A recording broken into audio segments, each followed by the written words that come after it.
दिल्ली के रामलीला मैदान में राहुल गांधी आज एक बड़ी रैली कर रहे हैं और यहाँ पर हजारों लोगों की भीड़ आ रही है। लेकिन यहाँ आने वाली एक महिला ने सबका ध्यान अपनी तरफ खींच लिया। ये महिला यहाँ पर कैदी नंबर 420 बनकर आई। इसने मुख्य चुनाव आयोग ज्ञानेश कुमार को सीधा निशाना बनाया और कांग्रेस का समर्थन किया। देखिए ये महिला क्या बोल रही है।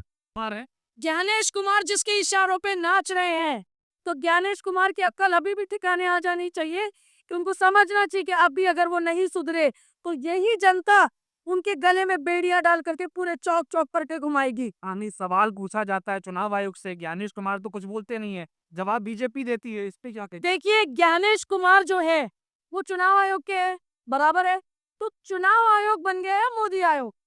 तो अब आप समझ जाइए, सवाल चुनाव आयोग से, जवाब संदीप पात्रा देते हैं। सवाल फिर चुनाव आयोग से, जवाब स्मृति ईरानी देती। तो जिस तरीके से ठेकेदारी कर रखी उन लोगों ने। इस पार्टी की कार्यकर्ता ही हैं और कुछ कांग्रेस के कार्यकर्ताओं का ये भी कहना है कि अमित शाह कैसे कह सकते हैं कि 50 साल तक बीजेपी सरकार रहेगी।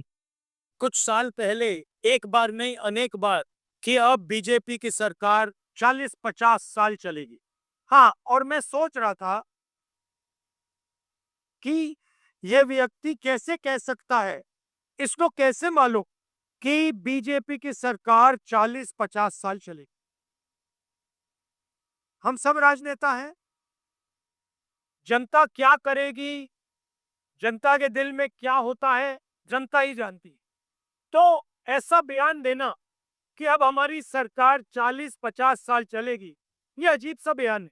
और उस टाइम मैंने सोचा था कि इसको कैसे मालूम कि 40-50 साल के लिए सरकार चलेगी। और अब सच्चाई पूरे देश के सामने आ गई है। वो ये बात इसलिए कैसे और अब जो दिल्ली के रामलीला मैदान में राहुल गांधी रैली कर रहे हैं, तो यहाँ पर जो कांग्रेस के कार्यकर्ता आ रहे हैं वो भी बीजेपी और चुनाव आयोग पर निशाना बना रहे हैं। वंदे मातरम को कोई बहस कराने की कोई आवश्यकता नहीं है। कुछ हिरण जोशी जो है पीएमओ में रह कर पूरे ऑल इंडिया का मीडिया का कंट्रोल किया और महादेव कंपनी से विदेश में 50,000 करोड़ का घोटाला किया है, उस पर बहस नहीं करवाइए। अब मोदी जी 10,000 करोड़ रुपया पीएम केयर में फंड मिली, उसको बहस नहीं करवाइए।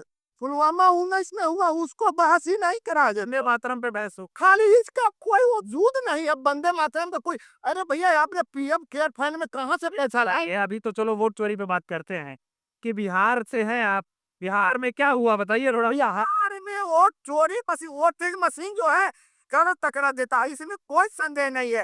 वोटिंग मशीन को बंद करना, जब देश का जनता कह रहा है कि वोटिंग मशीन बंद होना चाहिए और पहले की तरह बैलेट पेपर से चुनाव करें, तो दिक्कत क्या है? अमित शाह के देखे लोकसभा में राहुल जी कहे कि साला भागो।